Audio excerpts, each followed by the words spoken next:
Hello all, the name is Dopey Dill. I hope you're all doing well. I'm here to talk about 8 indie games that you should be looking forward to this year. So recently I've been playing a bunch of the demos from Steam's NextFest. I picked out some of my favorites and why I think they should be on your radar. So shall we just get straight into it? First up is The Godfeather.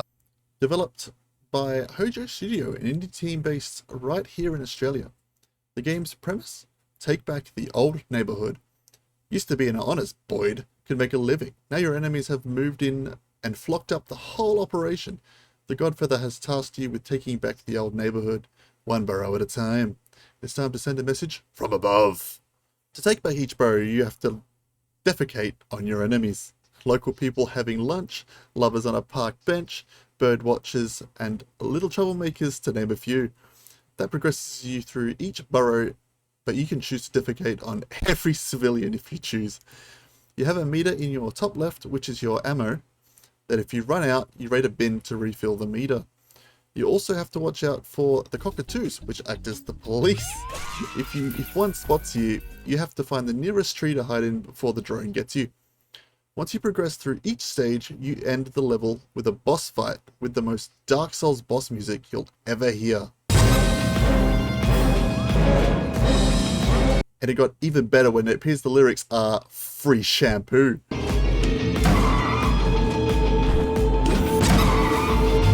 You can find golden branches which act as collectibles, which get you more gold at the end of each stage, but watch out for the cats. The gold you gain can be used at the Roost, which is your base of operations.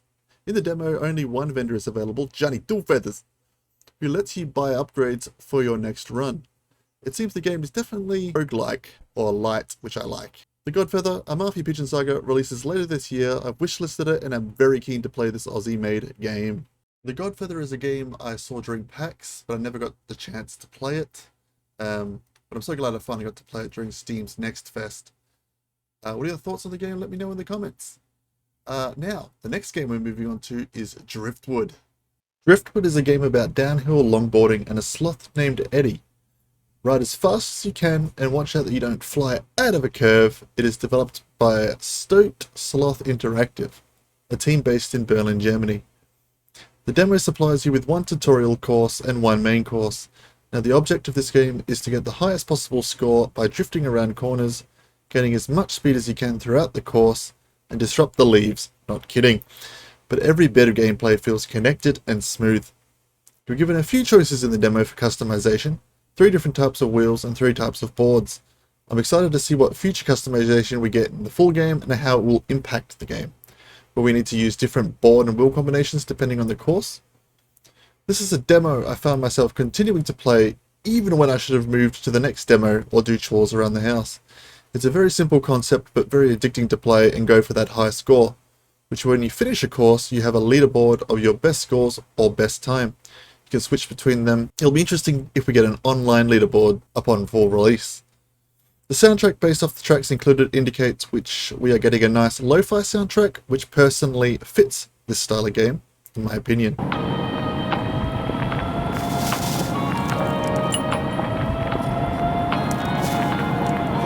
Driftwood may be the next game in a line of wonderful games like Oli Oli World and the Trial series.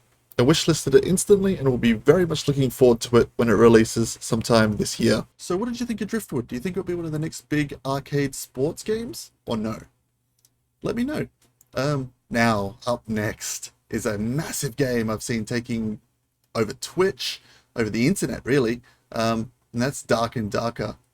In a world of battle royales, extraction shooters, and dungeon crawlers, why not combine them all together? This is what you get in Dark and Darker. It's developed by Iron Mace Games, a developer based in South Korea and made up of experienced devs who have worked at previous studios. Like most extraction shooters, before you even enter the game, you choose your loadout from your stash, which disappears if you die during the match. Unlike other extraction shooters though, like Tarkov, once you die and go back to the lobby, you keep your basic equipment. You have merchants where you can buy a range of items depending on your class, so a fighter can go to the weaponsmith to buy one-handed or two-handed weapons. If you're a ranger, you can buy bows, you can visit the alchemist for potions, etc, etc. When you're finally ready to play, you spawn into a random point on the map. The basic goal is to survive. You can loot chests or corpses, which give you a range of items, bandages, gems, and trinkets you can sell if you escape. Also better weapons. You will fight enemies either PvE, so skeletons, archer skeletons, mummies, zombies, and the flaming skulls from Ocarina of Time, or PvP against other players, and you will die as you are learning the game, that's a given. But I suspect this game will have a very high skill ceiling. The combat is slow and methodical, it reminds me a lot of Skyrim, but more realistic, so you have to play smart, otherwise you will suffer for it. You can either survive until the end, or escape through escape portals, which is all I did, as I'm definitely not good enough to win. The battle royale aspect comes in as there is a zone that shrinks and will kill you if you are out of it. This is the 4th playtest the team has done and doesn't seem to have a release date yet, but I will assume the game will likely enter early access soon. This game will be massive, as evidenced by there having over 70k viewers on Twitch. 70,000. It's only going to go up, and I can't wait to play this on full release. I really can't wait to play Dark and Darker. One thing I didn't do when I was recording footage was play with friends, and I was playing with a good friend after that recording actually, and I was having an absolute blast in a group. So just the enjoyment factor goes up massively when playing with a group. Onto the next game though. So next game up is one of my favorites from NextFest, and that was Bionic Bay. Bionic Bay, a 2D action platformer developed by Juhana Melis and Psychoflow Studios. I'm sorry if I've butchered that name, but it's developed in Finland, and it's definitely inspired by some of the best 2D platforms before it. Inside, Limbo, Hollow Knight, to name a few. Our protagonist gains their abilities in a mysterious way, and much like the rest of the demo, it tells its story through environmental storytelling. And wow, is the art and locations stunning. The pixel art backdrops are absolutely gorgeous, which tells us a bit about what's going on in the world around us. The protagonist, after getting their abilities through the machine, gains almost superhuman powers, having a large jump and moving almost double the speed. We also gain an item which allows us to swap with items, which is a key tool going through the game and an interesting idea I've not seen in many games before. Side note, a very fun feature are these green lasers which you bounce off to reach the next location. Bionic Bay releases sometime in 2023, and it's going to be a potential sleeper hit this year, wishlisted. The demo for Bionic Bay was actually quite long, which I was actually quite impressed with, and at the end of the demo they even give you a survey, and you can report your bugs, which I thought was a very nice touch. So good job, and I'm so keen to play it. Next up is Mars vs Logistics, a game I don't usually play, but saw at PAX Oz in 2022. I didn't get a chance to play it because I was so busy, but once I saw it was a part of NextFest, I knew I had to try it.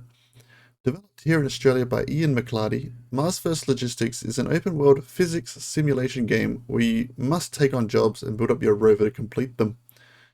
You must use the parts at your disposal to build the rover yourself depending on what your mission needs. You need clamps to pick up something or a hook to carry something small. And completing jobs earns you some funds to buy new parts. The driving is a mission on its own, and if you've made a rickety rover that just gets the job done, meaning you have to watch for the terrain around you, hills, bumps, and rocks. The art style here is a cel-shaded style similar to games like Sable and Rollerdrome. It's incredibly cozy despite being very challenging. I feel like rugging up with a blanket and a coffee and just dig in. All of this culminates into a difficult experience, and I'm excited to see what the full experience has in store, and especially considering when the game releases, it will have co-op. The game releases sometime in 2023. Mars vs Logistics is a game that I'm definitely not smart enough for, but it's not going to stop me from playing it when it releases. It's super challenging, and it's really fun to just vibe to, chuck on some music and just play. What's next? What's the next game? Planet of Lana is a game that's been on the radar since it was revealed during E3 in 2021, so I knew I had to play the demo. Developed by Wishfully and by the game's own description, a young girl and her loyal friend embark on a rescue mission through a colourful world full of cold machines and unfamiliar creatures. Planet of Lana is a cinematic puzzle adventure framed by an epic sci-fi saga that stretches across centuries and galaxies. Our demo starts with us waking up on a mysterious planet, and immediately we meet our adorable companion that will accompany us. And I'm saying right out of the gate, if anything bad ever happens to them, I will cry.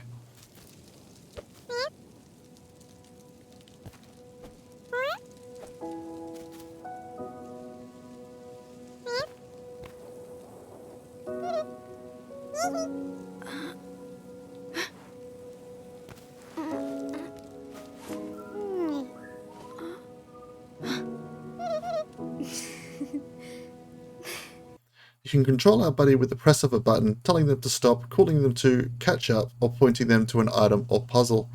And that plays a big part in regards to puzzles, as this is how our characters help each other through the world.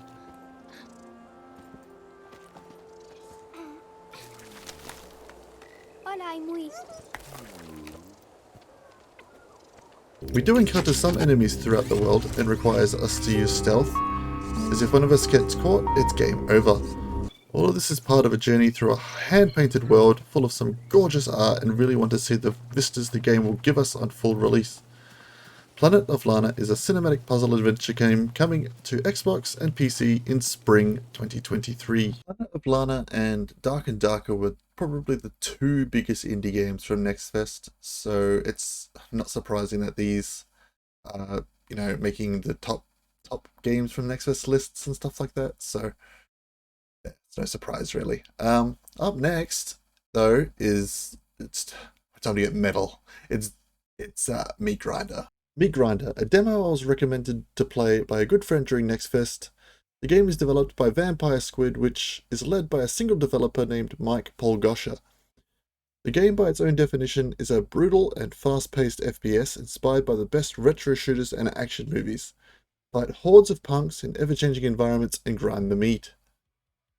The demo for this lasted around 30 minutes to an hour depending on difficulty, and gave us a nice taste of what's to come with a good variety of weapons, which includes pistols to start, but soon you'll require a shotgun ripped and torn straight out of Doom, and a Gatling gun, so don't be surprised if you never use the pistols again.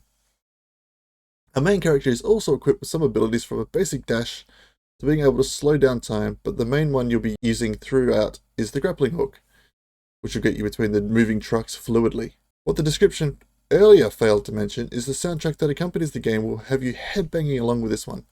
I'm unsure who is credited for the soundtrack, but they've knocked it out of the park.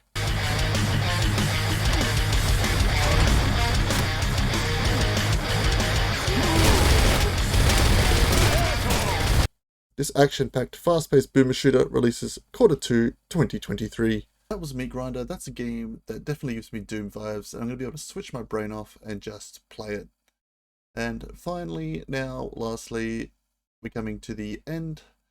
This is the last game we're going to be talking about. It is Void Train. Developed by Hype Train Digital, is a fresh take on the survival genre and reminds me of games like Raft and Fallout. Our protagonist discovers a mysterious portal while our wonderful narrator describes the world around us. No. Also no. Wrong again. These are all wrong stories.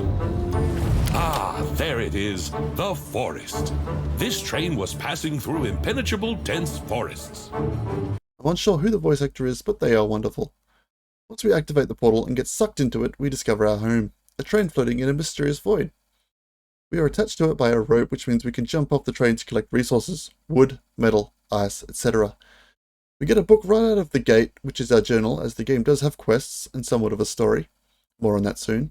The game also teaches you right away to build a bench, to research blueprints, and soon after we have a smelter to make iron bars. You have a brake lever, a transmission lever to change direction, and a minigame to speed up the train. We stop at one point and explore an abandoned factory. This is where we find our first weapon, a revolver. You'll be curious what other weapons we'll find in the full game and what enemies we may have to fight, as in the demo there isn't much we fight at all. At the end of the factory we find a panel which allows us to customize our train, add carriages, change levers, etc. A surprise game for me from NextFest, and one that will be on my radar when it releases sometime in 2023. That is that. That's the 8 indie games that I recommend from NextFest that maybe you should have a look at. Maybe you can wishlist, see what you think, if these are your type of games. Is there any errors I made? Were there any games that you played during NextFest that I should have played? Maybe I missed? Let me know in the comments. Be sure to like and subscribe to the video, because I really want to make more videos like this. This is the first time I've made a fully edited video. It's been a bit of a challenge. I'm still, it's still not perfect, but we're getting there and we're learning. So, until next time, peace.